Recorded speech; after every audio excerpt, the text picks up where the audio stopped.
e é justamente sobre um rei, né, ou sobre a monarquia que o primeiro livro de Samuel fala.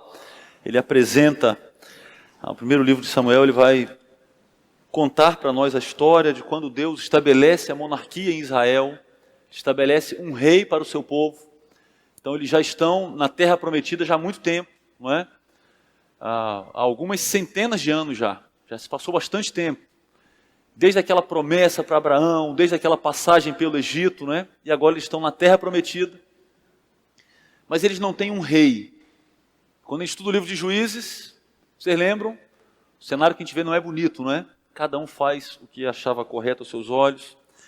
E agora então chegou o tempo do Senhor estabelecer um rei, mas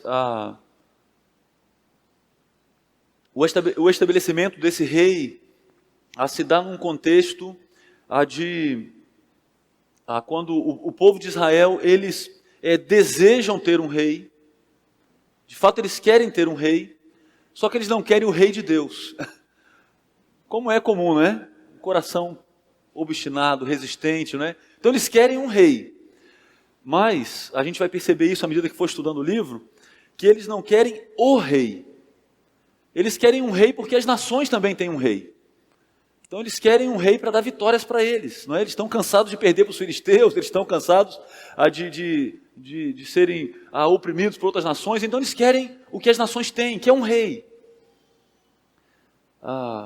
E aí no primeiro momento Deus dá para eles o rei do jeito deles, e aí é claro, não dá certo, e aí então Deus separa o rei dele, não é? E aí, numa trama, não é, muito bem contada, não é? Cheio de eventos extraordinários da parte do Senhor, o Senhor vai estabelecer o rei dele. Só que a grande aplicação do livro de Samuel para a gente é que o rei que Deus queria estabelecer para o seu povo naquele tempo era o rei Davi, segundo o seu coração, não é? E Deus de fato estabelece o rei Davi e vai usá-lo. A gente vai ver isso aqui no livro, né, se o Senhor permitir, aí nos próximos meses. Mas para nós, a grande aplicação para nós hoje é que o próprio rei Davi ainda não era o rei de Deus, no sentido último, não é? O rei Davi, ele vai receber uma promessa de Deus, apontando para o rei, esse que nós adoramos agora aqui, o rei Jesus. Então, o livro de Samuel, ele vai apontar para nós diretamente para Jesus. Porque nós, como os israelitas, nós precisamos do rei. Nós não somos submissos a Deus. Nós precisamos da autoridade de Deus sobre nós. Nós precisamos de um rei que tem autoridade sobre nós, mas também nós precisamos de um rei que transforme o nosso coração, para sermos submissos a Ele. Então por isso que eu quero repetir para vocês mais uma vez, que a grande aplicação do livro de Samuel é apontar para o rei Jesus, que nós tanto precisamos dele. Nós precisamos que ele seja uma grande autoridade sobre nós. Nós precisamos do que ele pode fazer nos nossos corações. E nós precisamos adorá-lo como rei. Não é o rei Davi. Nós não vamos estudar Samuel para reverenciarmos o rei Davi, não é?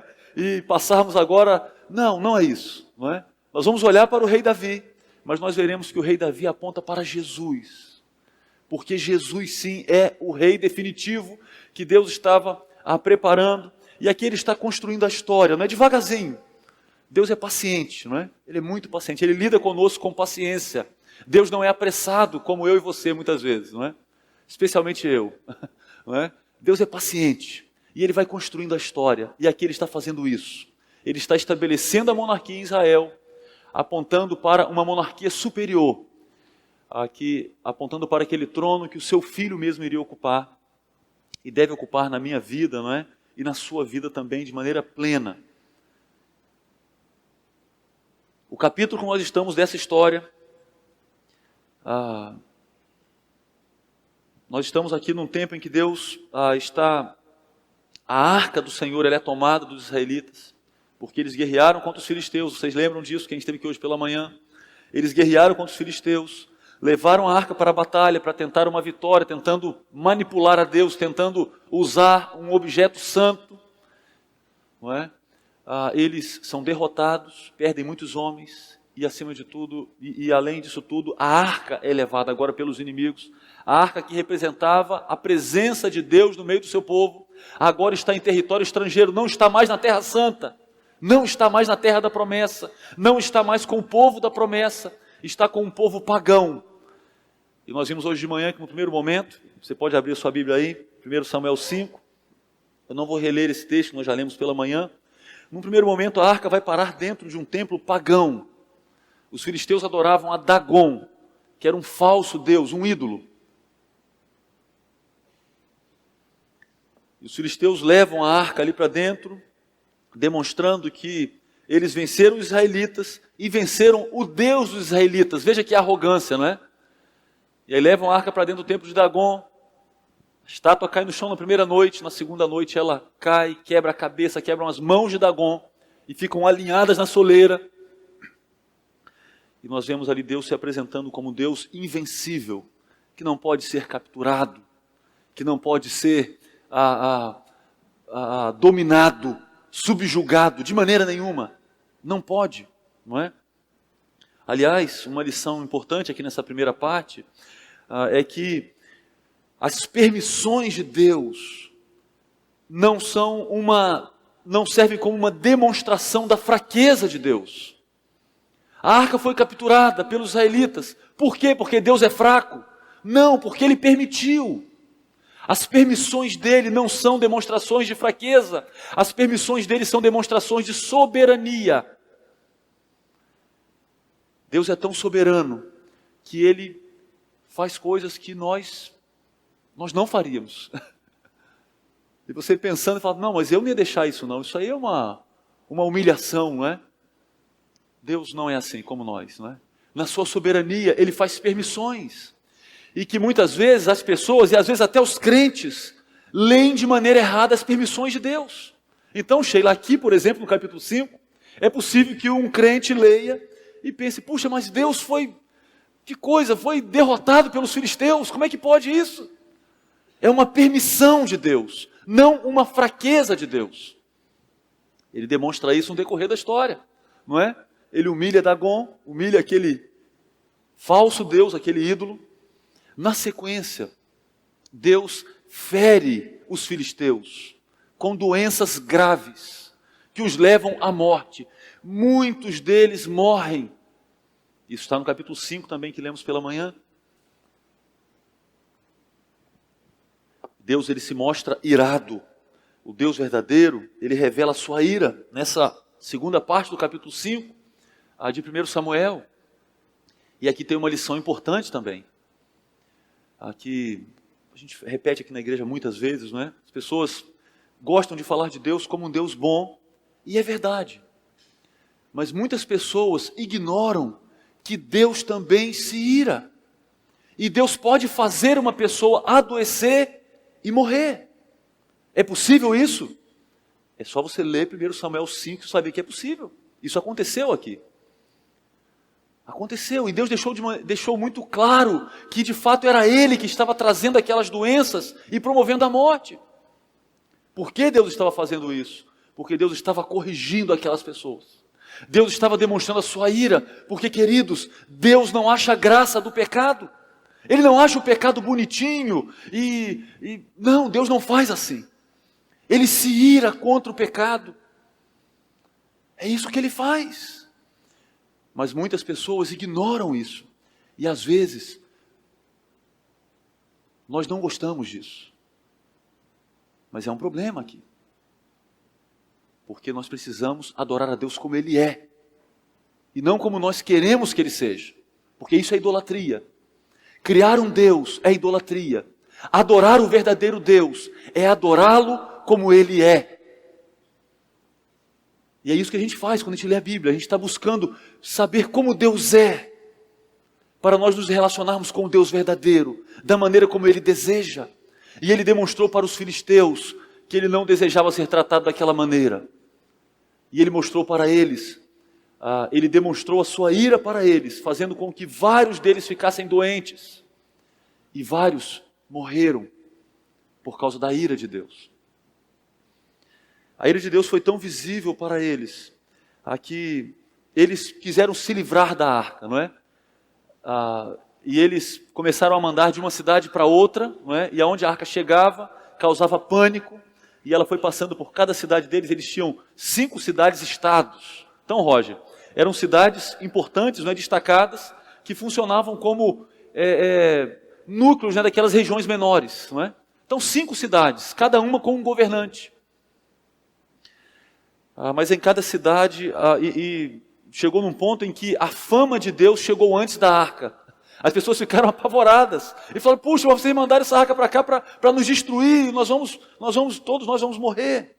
Aliás, uma última referência sobre o capítulo 5, é que lá no versículo 6, tem uma nota irônica aí do autor de Samuel. Olha aí, versículo 6, 5:6. Depois disso, a mão do Senhor pesou sobre o povo de Asdod e dos arredores, trazendo devastação sobre eles e afligindo-os com tumores. Ele faz a referência à mão do Senhor. Quem que tinha ficado sem mãos no contexto? O Deus deles. Dagom estava sem mãos, mas a mão do Senhor estava pesando sobre os filisteus. Parece que há uma ironia aqui, não é? Porque o verdadeiro Deus, ele está livre para usar as suas mãos, da maneira como ele quiser. Dagom não, Dagom está sem mãos. Dagom está até sem cabeça. E o autor do livro, ele faz uma ironia aqui, mostrando, destacando o Deus verdadeiro, fazendo essa comparação entre o Deus verdadeiro e o falso Deus Dagom. E o pânico é crescente entre eles.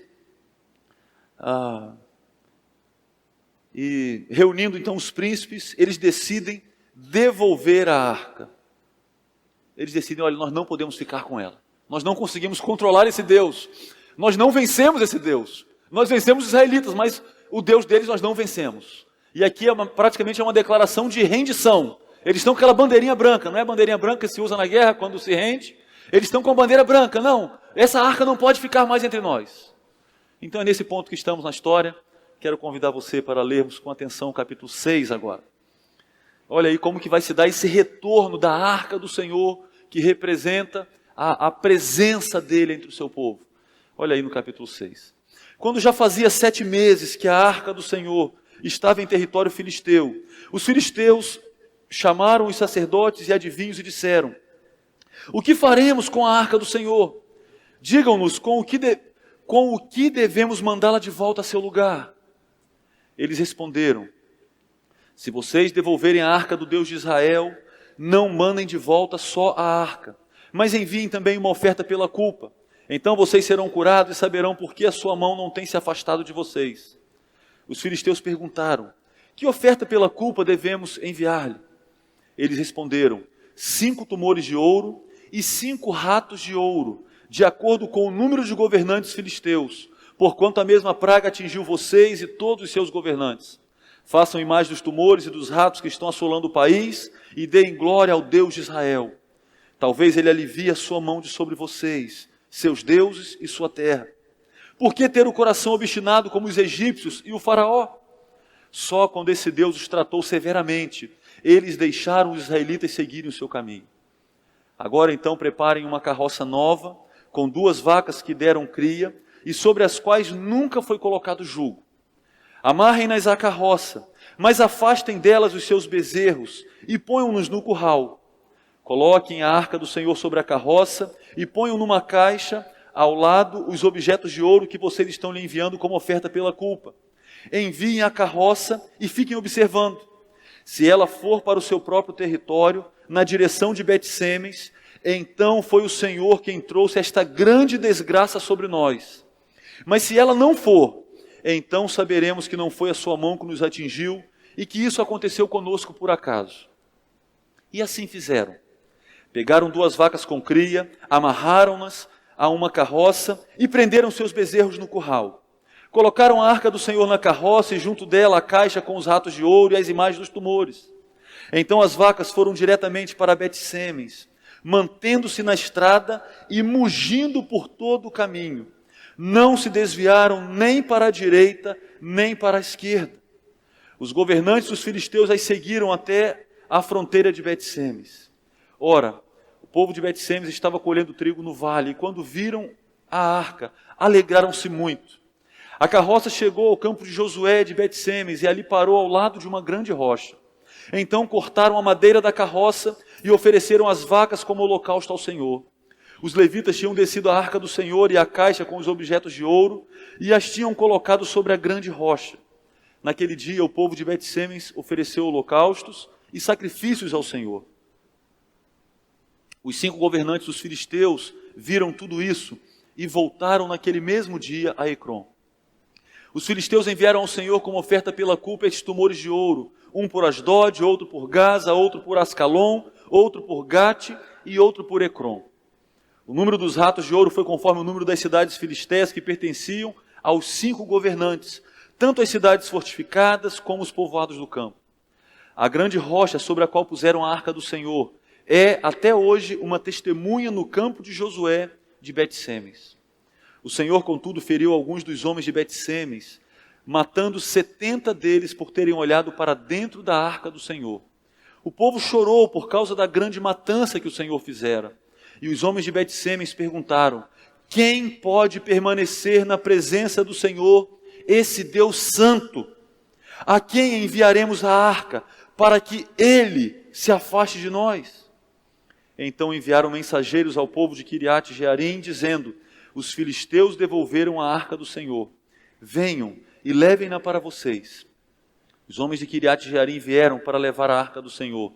Eles a levaram para a casa de Abinadab, na colina, e consagraram seu filho Eleazar para guardar a arca do Senhor. Vamos orar mais uma vez. Senhor, diante da sua palavra, nós pedimos, ó Deus, nós pedimos porque nós precisamos da iluminação do teu Espírito. Ó Deus, ajuda-nos a entendermos a sua palavra. Ajuda-nos, ó Deus, a enxergarmos um pouco do Senhor na sua palavra. E dá-nos, ó Deus, corações submissos ao Senhor. Corações, ó Deus, que estão dispostos a serem moldados por quem o Senhor é. E a maneira como o Senhor requer a adoração de nós. É a nossa oração em nome de Jesus. Amém. O Deus verdadeiro, além de se mostrar invencível, além de demonstrar a sua ira, o Deus verdadeiro também revela a sua misericórdia e soberania.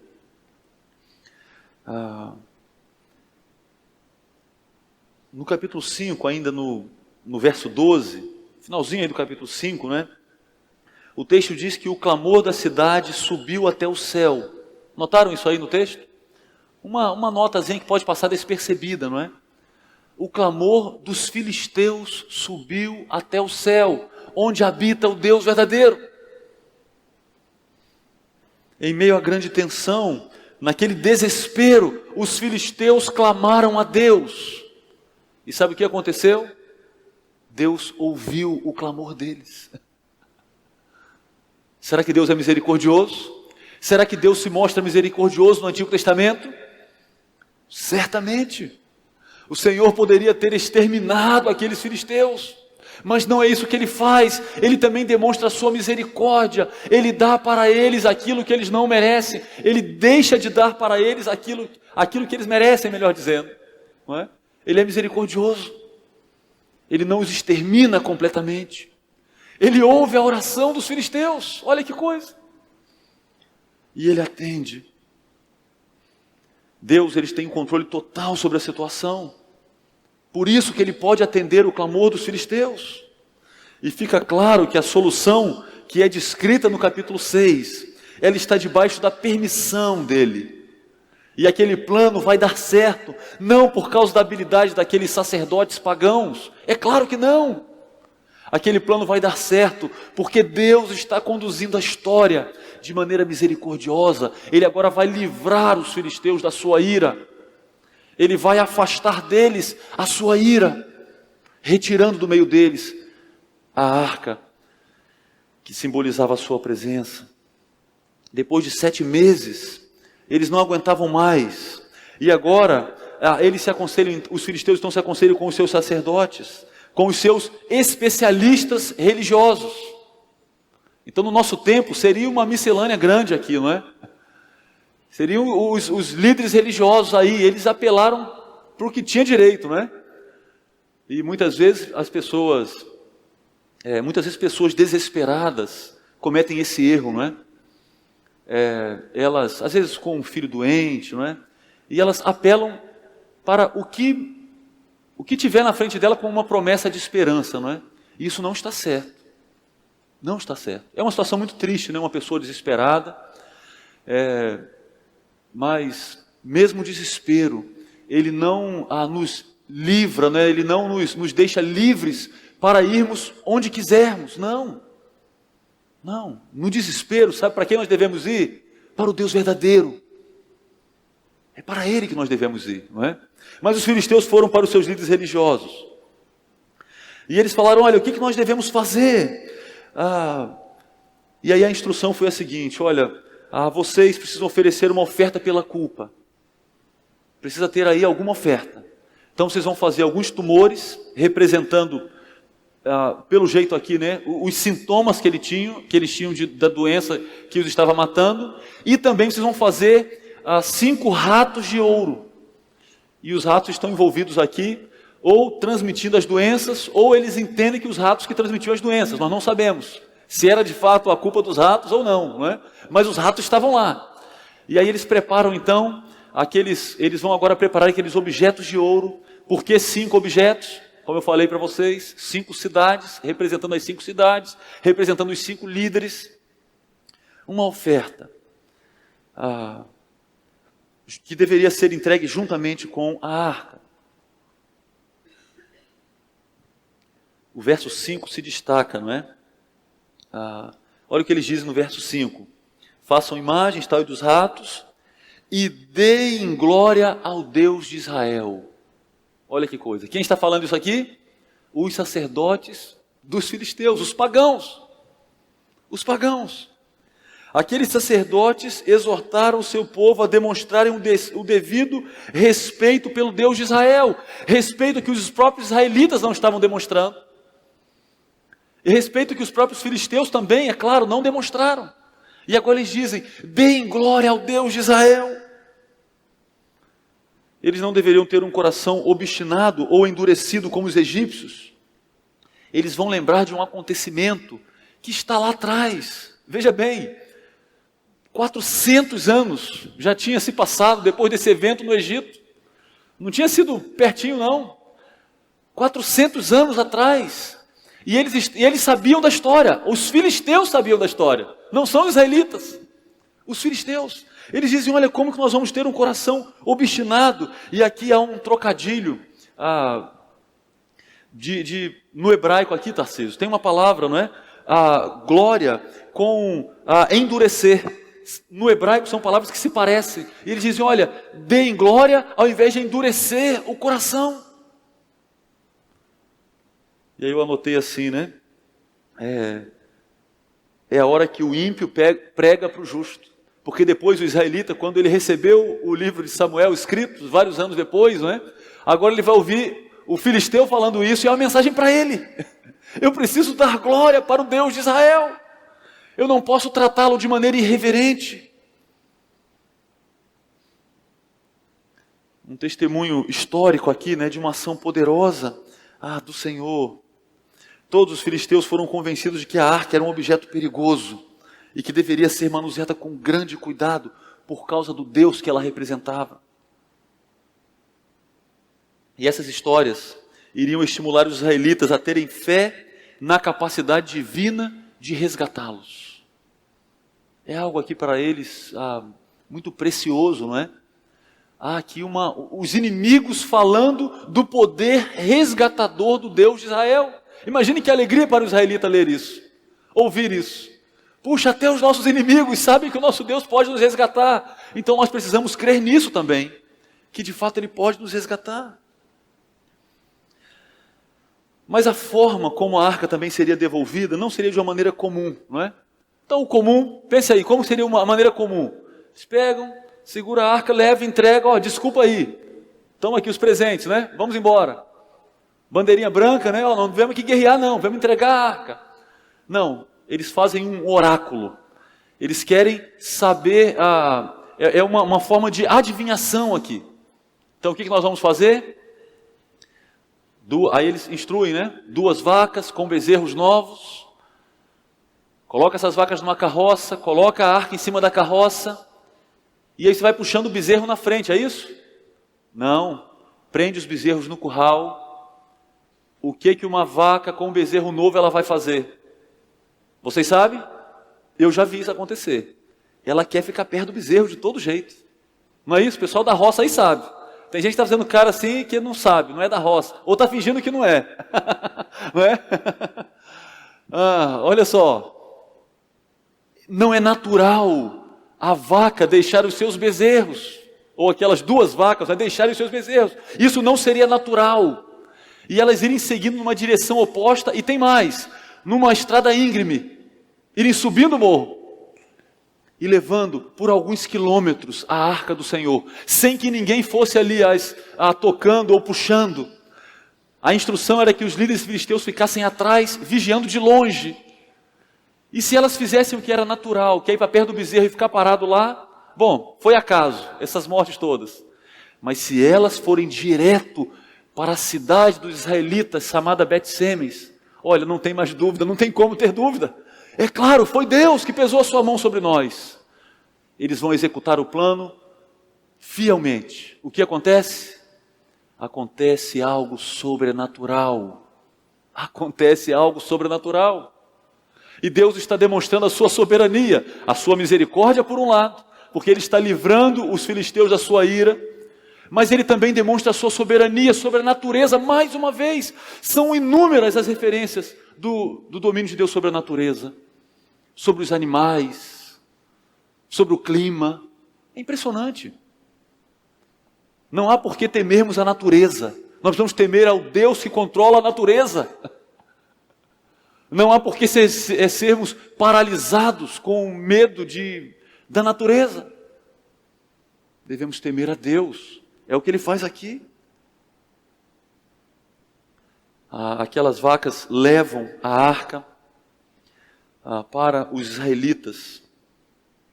E a maneira como a arca volta para Israel foi muito diferente da maneira como ela deixou a terra prometida.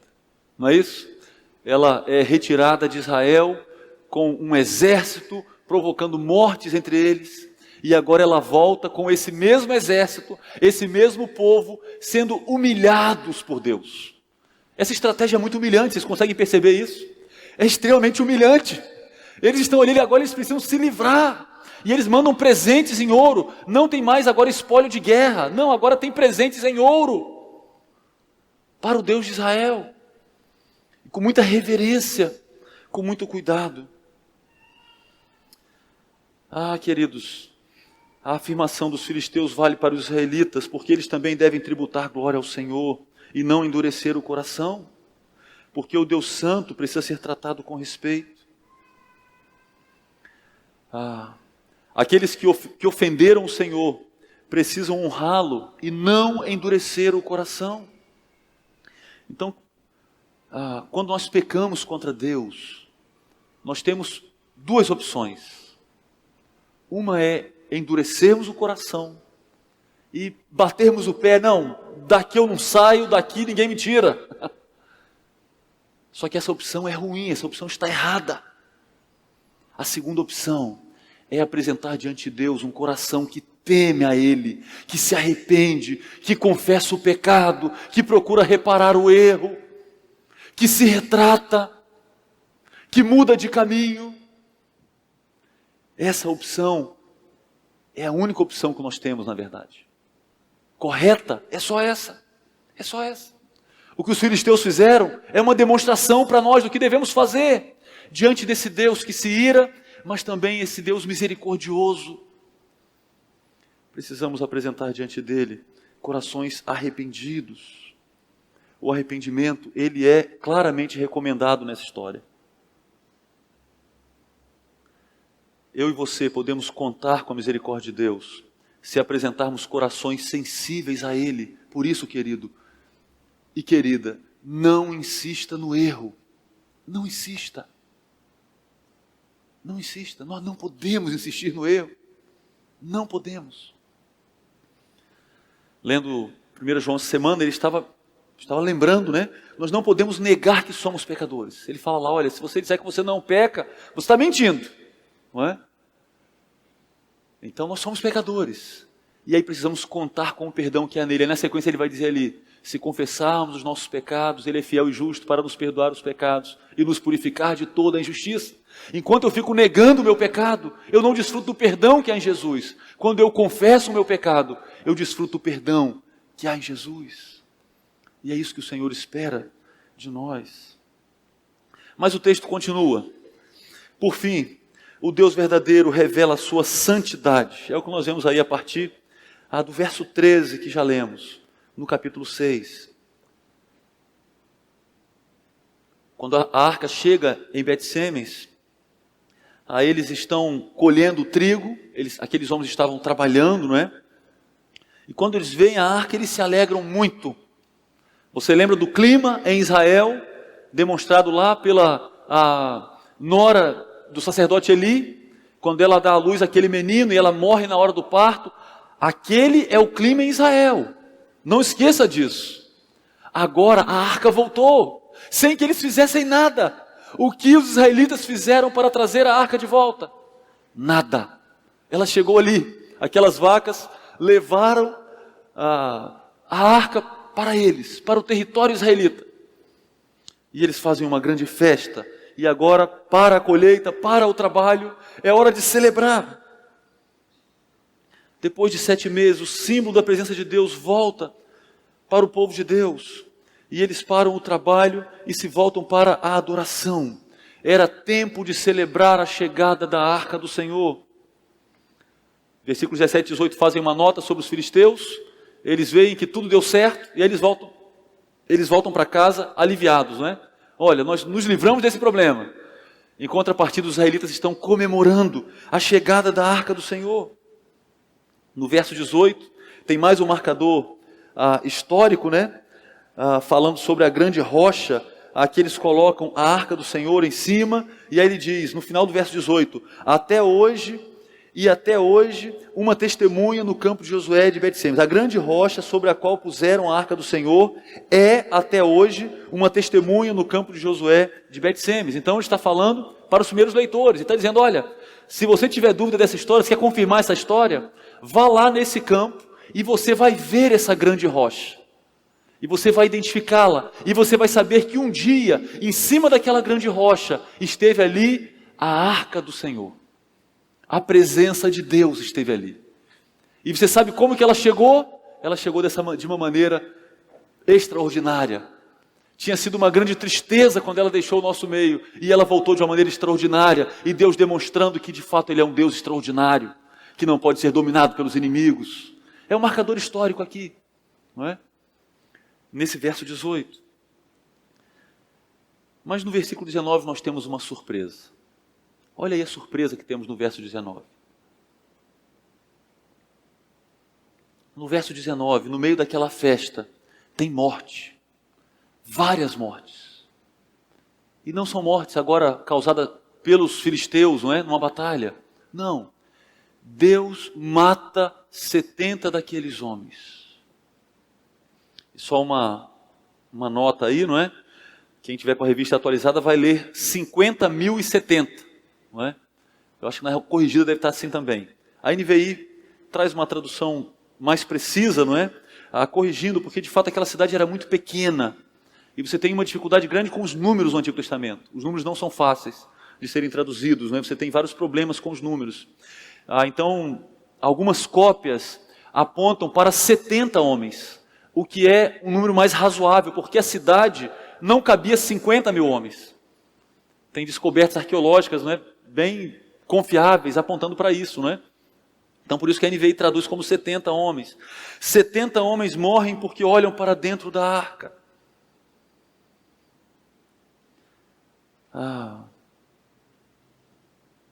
E agora há um contraste, não é? Quando a arca chega, eles se alegram. Quando Deus demonstra a sua santidade, eles se entristecem.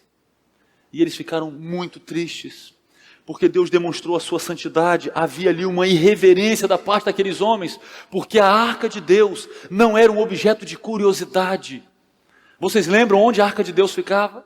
Ela deveria ficar num lugar reservado, onde só o sumo sacerdote teria acesso, uma vez por ano. Ela não era qualquer objeto. E eles sabiam disso. A lei já os instruiu sobre isso. Mas alguns daqueles homens a trataram como um objeto de curiosidade apenas. E o Senhor os puniu severamente. E eles pagaram com a vida por isso.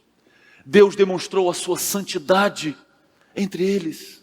Deus demonstrou que Ele não é qualquer um, que Ele não é como eles. Não, Ele é separado, Ele é exaltado. E por isso todas aquelas instruções que estão lá na lei, não é? Então o sacerdote, ele não ia para o seu ofício sacerdotal com qualquer roupa, não. Tinha uma roupa específica para isso. Deus estava demonstrando a sua santidade. Aí ele não ia também o dia que ele queria, tinha um dia específico para isso. Ele não ia sem sacrifício de sangue. E eles sabiam disso, mas alguns daqueles homens ignoram essas instruções, ignoram a santidade de Deus revelada na lei. E por isso eles morrem, porque de fato Deus é santo.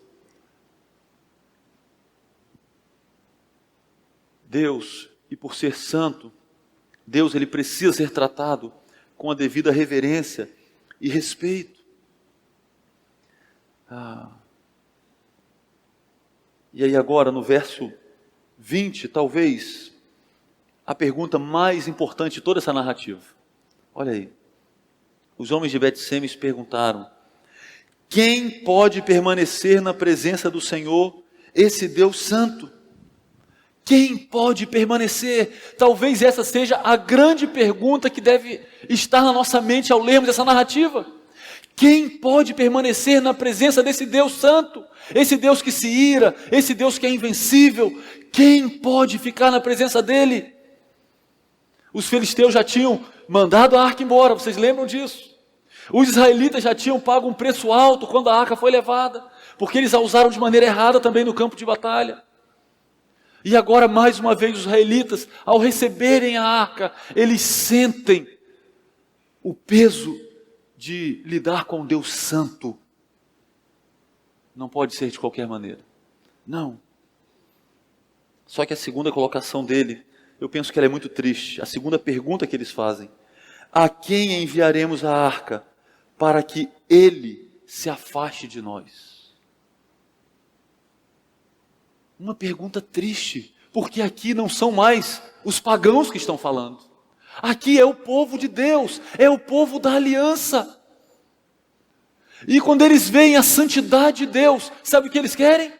Eles querem se livrar de Deus, porque eles não querem santidade. Eles querem distância de Deus. Quem vai vir aqui para levar essa arca, para levar esse Deus para longe de nós? E aqui eles agem da mesma maneira que os filisteus. Só que os filisteus são os pagãos. Eles são o povo da aliança. Eles devem desejar a Deus. Eles é que têm a lei que estabelece como se relacionar com Deus. Os bet-semitas mandam um recado para o povo de Quiriat-Jearim. E aí aqueles homens vêm e pegam a arca e a levam para a casa de Abinadab na colina. E ali Eleazar vai ser consagrado para cuidar da arca, e aí ela vai permanecer vários anos, não é? Depois na sequência a gente vai ver o que acontece com a arca ali. Mas é interessante, eu vou ver se eu trago esse mapa semana que vem, porque Deus está fazendo um trajeto direitinho assim, ó. A arca, ela vai andando, e ela está indo rumo a Jerusalém. Eu quero mostrar esse mapa para vocês semana que vem. Se eu esquecer, alguém me lembra.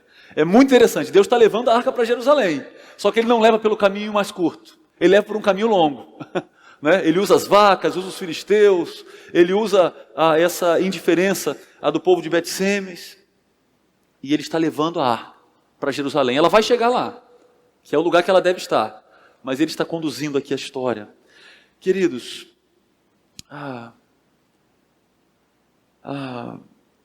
dar a Deus a glória que lhe é devida ocupa o centro da verdadeira adoração. Você quer adorar a Deus?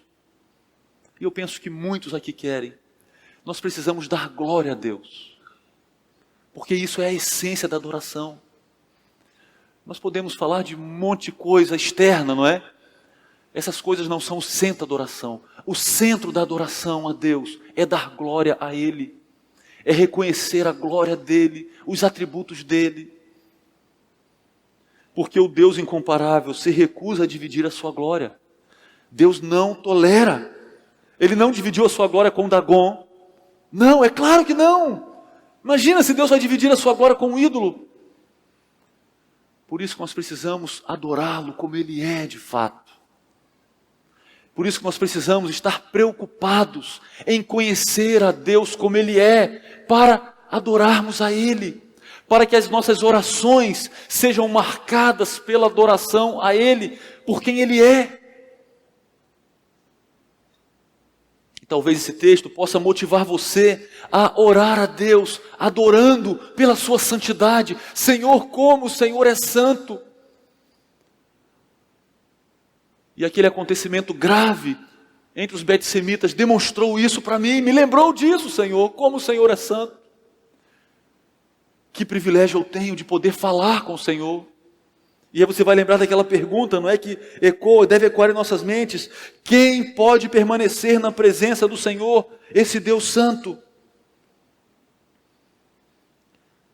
Naturalmente, só aqueles que foram para o Rei de Deus, para o Filho de Deus.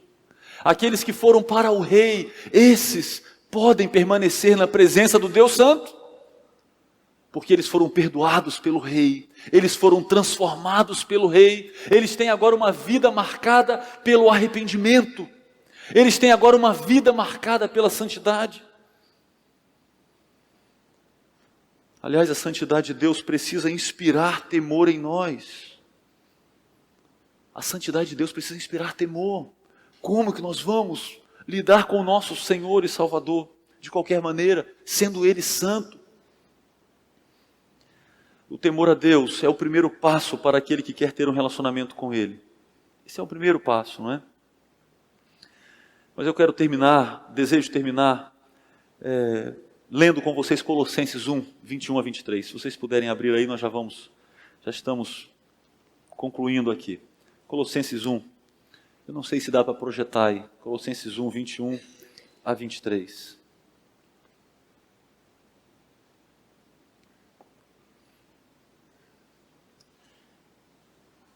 O Deus Santo, Ele não tolera o pecado, não é? Aquela pergunta dos betsemitas lembra isso, não é? E quando o que é sagrado é usado com motivações erradas, ao invés de trazer bênção, o Senhor traz juízo, né? Nós temos exemplos disso no Novo Testamento, alguns exemplos, né? A arca, ela representava a presença de Deus, e ela apontava para o dia em que o próprio Deus estaria presente no mundo, por meio do seu Filho, não é? E ainda no futuro o seu povo desfrutará da presença dele. Mas só que Deus é santo, e aí nós temos um impasse, nós temos um problema. Para nos aproximarmos do Deus santo, nós precisamos de santificação. Nós precisamos de uma transformação radical na vida e no coração. Olha o que diz, olha o que o apóstolo Paulo escreve sobre o que Jesus faz na vida do crente. Antes, vocês estavam separados de Deus, e na mente de vocês eram inimigos por causa do mau procedimento de vocês. Mas agora, Ele os reconciliou pelo corpo físico de Cristo, mediante a morte, para apresentá-los diante dele, santos, inculpáveis e livres de qualquer acusação, desde que continuem alicerçados e firmes na fé, sem se afastarem da esperança do Evangelho, que vocês ouviram e que tem sido proclamado a todos que estão debaixo do céu. Esse é o Evangelho do qual eu, Paulo, me tornei ministro. Qual era a nossa condição? Antes de Jesus, nós éramos inimigos de Deus. E nós estávamos como aqueles homens, fugindo de Deus. Nós queríamos tudo, menos Deus. Agora, por causa de Jesus, o texto diz que Ele nos fez santos, inculpáveis e livres de qualquer acusação. Quem pode permanecer na presença de Deus Santo? Aqueles que foram santificados pelo seu Filho Jesus. Você foi santificado por Jesus?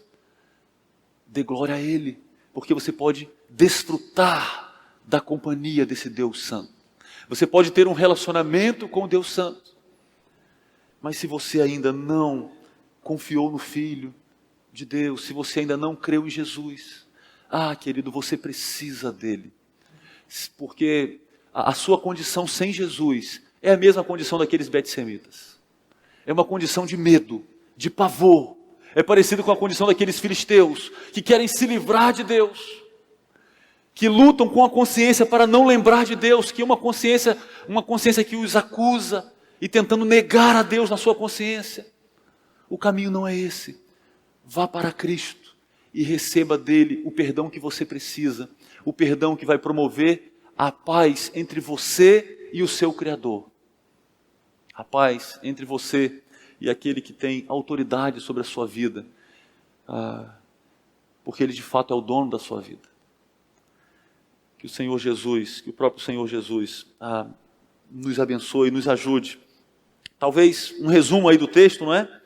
A santidade de Deus exige temor daqueles que se aproximam dele. Um temor que nos leva para o Filho dele, não é? Vamos orar mais uma vez, se você puder, pode ficar em pé.